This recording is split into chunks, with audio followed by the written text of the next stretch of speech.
10টা বস্তু কি হয় যিকিটা বস্তু ডায়াবেটিক পেশেন্ট সকলৰ কাৰণে অমৃতৰ সমান হ'ব পাৰে। আশা কৰো আপোনালোক সকলো ভালে আছে।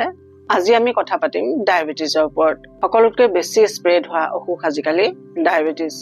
তো আপোনাৰো যাতে ডায়াবেটিছ নহওক, আপুনিও যাতে সুস্থ হৈ থাকক।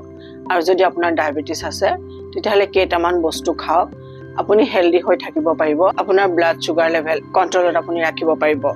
এনেকুৱা নহয় যে ডায়াবেটিছ হ'লে আপুনি শেষ হৈ যাব। বহুতৰ মনত এনেকুৱা এটা ধাৰণা আছে যে ডায়াবেটিছ হ'লে আমি শেষ, আমাৰ সকলো শেষ হৈ গৈছে, লাহে লাহে আমাৰ সকলো শেষ হৈ যাব। কিন্তু আচলতে সেনেকুৱা কথা নহয়। ডায়াবেটিছ ৰিভাৰ্ছ কৰিব পৰা যায়।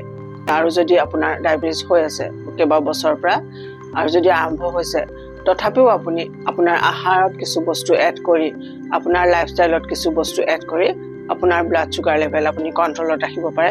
বহুত বছৰলৈকে সুস্থ আৰু সবল আপুনি হৈ থাকিব পাৰে। চ' আমাৰ মাইণ্ডছেটটো বহুত ডাঙৰ কথা।